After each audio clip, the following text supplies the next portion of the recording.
Te han hecho sentir culpable toda tu vida por cosas que Dios nunca llamó pecado. Y hoy vamos a destruir esa mentira una por una. Hay 7 cosas por las que los cristianos se sienten culpables todos los días. 7 cosas que la religión convirtió en vergüenza, que la iglesia usó para controlarte, que llevas cargando como si fueran tuyas y como si fueran eternas. Y la Biblia, el mismo libro que te citaron para hacerte sentir mal, dice algo completamente diferente a lo que te enseñaron. Quédate hasta el final, porque el número 5 y el número 7 van a cambiar para siempre la manera en que te ves a ti mismo delante de Dios. No como información nueva, como liberación de algo que llevas cargando demasiado tiempo. Empecemos por el primero. Sentir ira no es pecado. Escúchalo bien. No lo suavices. No lo expliques todavía. Siéntate con esa frase un segundo. Sentir ira no es pecado. La Biblia dice en Efesios 4:26 con una claridad que no deja espacio para interpretación: airaos, pero no pequéis. No dice no sientas ira. No dice la ira es mala. No dice pídele perdón a Dios cada vez que sientas enojo. Dice airaos, como si fuera algo que puede pasar, que pasará, que es parte de ser humano, y luego añade la condición: pero no pequéis. Hay una diferencia masiva entre esas dos cosas. Y la religión las borró deliberadamente porque un cristiano que no puede distinguir entre emoción y pecado es un cristiano mucho más fácil de controlar. El propio Dios se enojó. A lo largo de todo el Antiguo Testamento hay momentos donde la ira de Dios se describe de manera explícita, intensa, real. No como una metáfora poética, como una respuesta genuina ante la injusticia, ante la traición, ante el sufrimiento de los inocentes. Jesús volcó las mesas en el templo. No con calma, no con una voz suave y controlada. Volcó las mesas, derramó el dinero, empujó los bancos de los que vendían palomas. Juan 2:15 dice que hizo un látigo de cuerdas. Se tomó el tiempo de hacerlo. Eligió hacerlo. No fue un arrebato impulsivo. Fue una acción deliberada nacida de una emoción real. El Hijo de Dios hecho hombre sintió ira y la expresó. Los salmos están llenos de emoción humana cruda y sin filtrar. David no le rezaba a Dios con frases cuidadosamente pulidas y teológicamente correctas. Le gritaba, le reclamaba, le decía que se sentía abandonado, traicionado, olvidado. Salmo 22:1. Dios mío, ¿por qué me has desamparado? Lejos estás de mi salvación y de las palabras de mi clamor. Eso no es una declaración de fe triunfante. Eso es un hombre al límite de lo que puede aguantar. Un hombre furioso y asustado y destrozado. Y Dios no lo castigó por eso.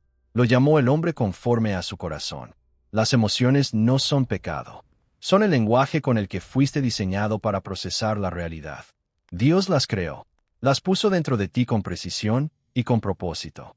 La ira te dice que algo es injusto. El miedo te dice que algo es peligroso. La tristeza te dice que algo importaba. Estas no son señales de que eres pecador.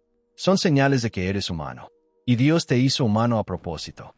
Dejar de pedirle perdón a Dios por sentir lo que sientes es uno de los actos de fe más radicales que puedes hacer. El problema nunca fue la emoción. El problema es lo que haces con ella cuando no la entregas, cuando la dejas fermentar, cuando la conviertes en amargura, en resentimiento, en acciones que dañan a otros. Eso es lo que Efesios 4 condena, no el sentir, el quedar atrapado en lo que sientes sin llevar nada de eso a Dios. Número 2. La duda no es lo opuesto a la fe. Te enseñaron que si dudas, algo está espiritualmente mal contigo. Que los buenos cristianos no preguntan. Que la fe verdadera no cuestiona. Que si tienes dudas es porque no oras suficiente, no lees suficiente, no crees suficiente. Y esa enseñanza, dicha desde el púlpito con la mejor de las intenciones, hizo un daño enorme que lleva generaciones sin ser reparado. Tomás dudó. No solo tuvo una duda pequeña y educada. Dijo que necesitaba meter sus dedos en las heridas de Jesús antes de creer. Fue explícito. Fue específico. Fue radical en su escepticismo. Y la respuesta de Jesús no fue una reprimenda. No fue una mirada decepcionada. No fue un sermón sobre la importancia de confiar. Jesús se apareció específicamente para él. Le extendió las manos. Le dijo toca. Le encontró exactamente donde estaba, con exactamente la duda que tenía, y se acercó. Ese Jesús no rechazó la duda. Fue hacia ella. David escribió, Dios mío, ¿por qué me has desamparado? Ese salmo es el número 22. Es uno de los más citados en el Nuevo Testamento en referencia a la crucifixión.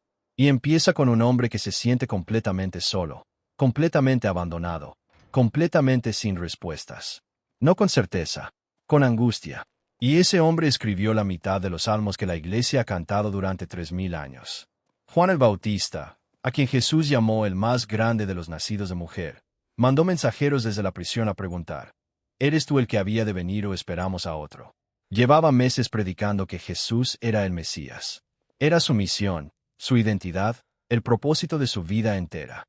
Y en su celda oscura, justo antes de que lo decapitaran, tuvo dudas. No certeza, dudas. Jesús no lo llamó falto de fe. Le envió respuesta. La duda no es lo opuesto a la fe.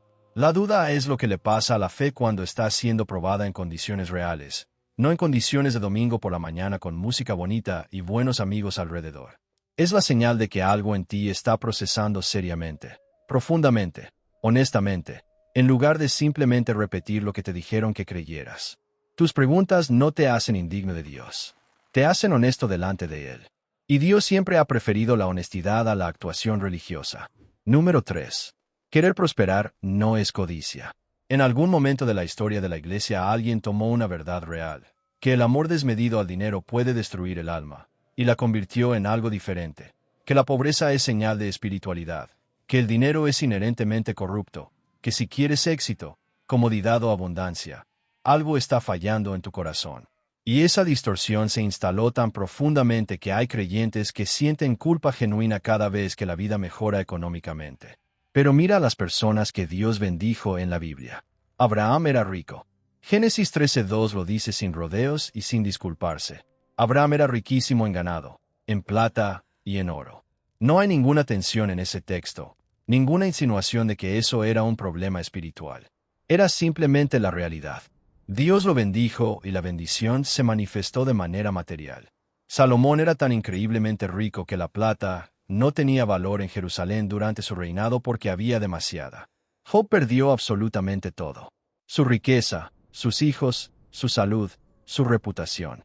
Y cuando Dios restauró su historia, Job 42 minutos y 10 segundos dice que el Señor aumentó al doble todo lo que había tenido. No lo mismo, el doble. Como si Dios quisiera dejar absolutamente claro que la abundancia material no era el problema y que la restauración completa incluía la dimensión económica.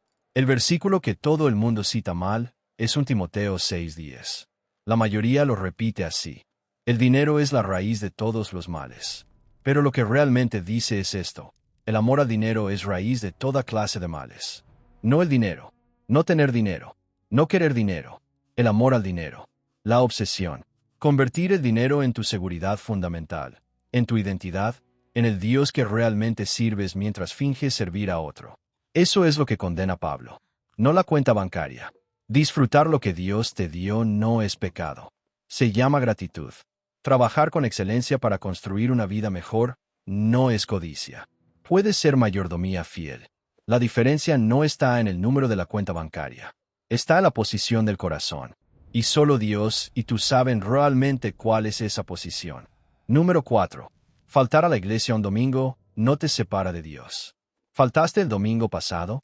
¿Pasaste el día con una especie de nube de culpa encima, sintiendo que Dios estaba decepcionado de ti, como si hubieras fallado en algo fundamental como creyente? Si es así, necesitas escuchar esto con atención. El texto que se cita para producir esa culpa es Hebreos 10:25. Que dice que no dejemos de congregarnos, como algunos tienen por costumbre. Pero fíjate en lo que dice exactamente. Como algunos tienen por costumbre. Está hablando de un patrón habitual, sistemático, deliberado. No de un domingo que te quedaste en casa con fiebre. No de un fin de semana que viajaste con tu familia. No de una mañana en que genuinamente necesitabas descansar y recuperarte. Está hablando de alguien que ha abandonado la comunidad de manera intencional y continua. La iglesia primitiva no tenía edificios con estacionamiento y cafetería y programa de alabanza de 45 minutos. Se reunía en casas, en bosques, en playas, en prisiones, en catacumbas subterráneas mientras el Imperio Romano los perseguía activamente para matarlos. No había un edificio al que ir. No había un horario publicado en redes sociales. Había personas que se buscaban, que se reunían donde podían, cuando podían, con el riesgo de perder la vida por hacerlo. Eso era la iglesia. Y lo que la hacía iglesia no era el lugar ni la hora. Era la conexión real entre personas que se amaban y que amaban a Dios. La iglesia nunca fue un edificio. Siempre fue una comunidad. Y esa comunidad puede ocurrir en un templo con 3,000 personas. Puede ocurrir en una mesa de cocina con 2 amigos. Puede ocurrir en una llamada telefónica un lunes por la tarde cuando alguien está atravesando algo difícil y tú estás ahí. Lo que Dios quiere no es tu presencia física en un lugar específico a una hora específica cada semana. Lo que Dios quiere es tu corazón. Tu conexión real con Él y con otros creyentes que va más allá de 1 hora y media el domingo por la mañana. No dejes que la religión use la culpa para controlar tu calendario. Dios está interesado en tu corazón, no en tu récord de asistencia. Número 5. El deseo sexual no es pecado. Este es el que la iglesia raramente quiere discutir abiertamente con honestidad y sin eufemismos. Pero lo vamos a discutir porque el silencio y la vergüenza aquí han causado décadas de daño innecesario y profundo en la vida de personas reales. Dios creó el deseo sexual, no como una concesión necesaria para que la humanidad se reprodujera, no como algo que hay que tolerar y gestionar y mantener lo más reprimido posible. Lo creó, con intención, con detalle, con creatividad, y cuando terminó de crear todo lo que había creado, incluyendo el cuerpo humano con todos sus impulsos, su capacidad de placer, su diseño para la intimidad, miró todo eso y dijo que era bueno. Génesis 1:31. Muy bueno. Esas son sus palabras, no las mías. No regular, no suficientemente aceptable. Muy bueno. El cantar de los cantares está en tu Biblia, no en los márgenes, en el canon, en las escrituras sagradas. Léelo si no lo has leído. No es tímido. Describe el cuerpo humano, el deseo físico, la atracción entre un hombre y una mujer con una franqueza que sorprende a la mayoría de las personas cuando lo leen por primera vez sin los filtros religiosos que normalmente trae. Los rabinos hebreos debatieron durante siglos incluirlo precisamente porque es tan explícito. Y fue incluido. Está ahí. Dios quiso que estuviera ahí. El pecado no es el deseo. El pecado es a donde llevas ese deseo fuera del diseño de Dios. Esa es la distinción precisa que la Iglesia frecuentemente no hace o no hace con suficiente claridad. En cambio, con mucha frecuencia convierte el deseo mismo en vergüenza. Y las personas crecen sintiéndose fundamentalmente corruptas, fundamentalmente sucias, fundamentalmente defectuosas por algo que Dios diseñó, plantó en ellas deliberadamente y llamó muy bueno. Dejar de sentir vergüenza por ser humano es uno de los procesos más profundos de sanidad que un creyente puede atravesar. Y ese proceso empieza por entender esto. Dios te hizo así. A propósito, con intención. Ese cuerpo que a veces te avergüenza es obra de sus manos. Número 6. Descansar no es pereza. La cultura del rendimiento ha infectado la iglesia de una manera que muy pocos quieren admitir porque se siente demasiado parecida a la devoción para cuestionarla. Si no estás ayunando regularmente, si no estás orando horas cada día, si no estás sirviendo cada fin de semana, si no estás asistiendo a cada evento, si no estás dando más allá de lo que puedes, de alguna manera eres un cristiano de segunda categoría. Tibio, mediocre, sin verdadero compromiso. Esa cultura no viene de la Biblia, viene del mundo, de la misma cultura de productividad y rendimiento que quema a las personas hasta el agotamiento en sus trabajos, que les hace sentir que su valor depende de cuánto producen. La trajimos adentro y le pusimos lenguaje espiritual. Y ahora el agotamiento se siente como devoción y el descanso se siente como pereza espiritual. Pero Dios mismo descansó. Génesis 2:2 y 3. No porque estuviera cansado. El creador del universo que sustenta todas las cosas con la palabra de su poder no se fatiga. Lo dice Isaías 40 minutos y 28 segundos explícitamente. No se cansa ni se fatiga.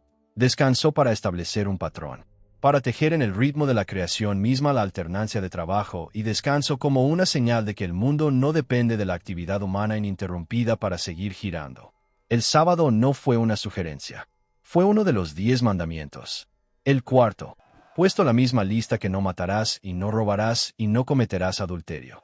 Con el mismo peso, la misma autoridad, la misma claridad. Y sin embargo es el único de los 10 que la mayoría de los cristianos viola sistemáticamente y no solo tolera sino celebra como señal de compromiso. Jesús se retiraba de las multitudes.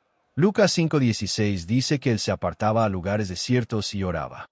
Marcos 6:31 registra que en un momento en que había tanta gente yendo y viniendo que ni siquiera podían comer, Jesús les dijo a sus discípulos, «Venid vosotros aparte a un lugar desierto y descansad un poco». Jesús no estaba siempre disponible. No respondía a cada necesidad en cada momento. Había tiempos en que sencillamente se iba. Y lo hizo como modelo, no como debilidad.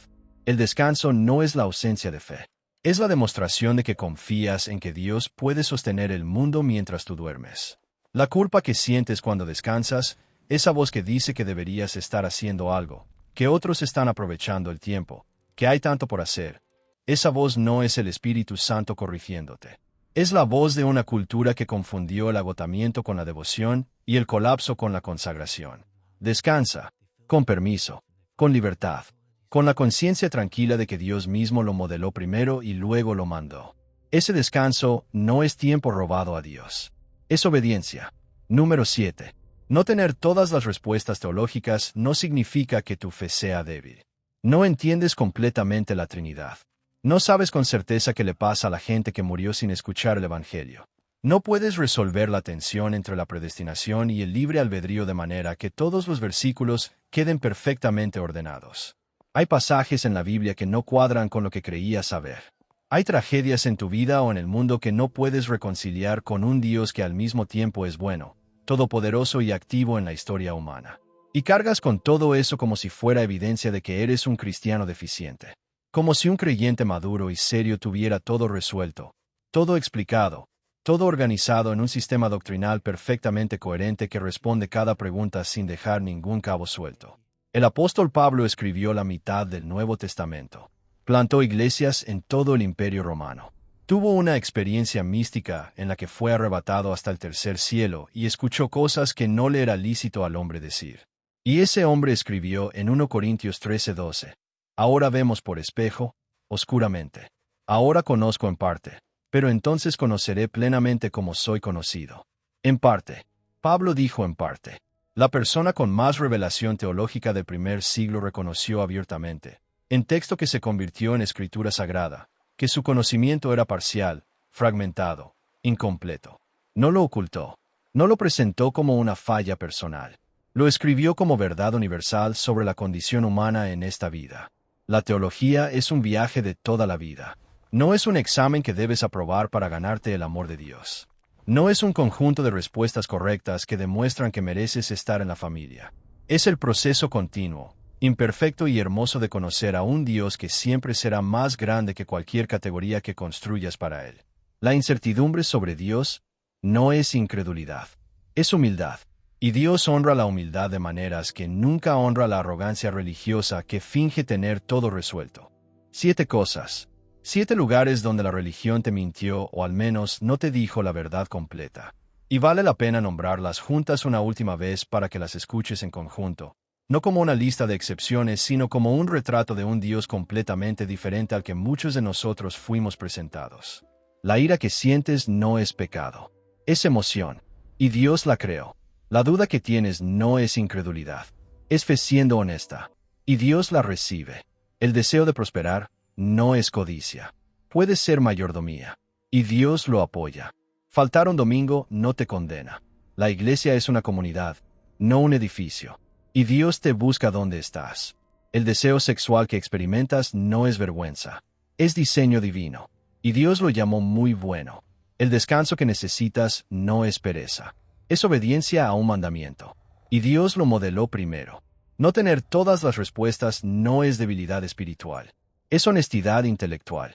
Y Dios la honra. Hay una diferencia entre la convicción del Espíritu Santo y la culpa religiosa. La convicción del Espíritu Santo es específica, amorosa y constructiva. Te señala algo concreto y te invita hacia la restauración. Te mueve hacia algo mejor. La culpa religiosa es vaga, persistente y aplastante. Te hace sentir que eres fundamentalmente deficiente como persona. No te lleva a ningún lugar concreto. Solo pesa.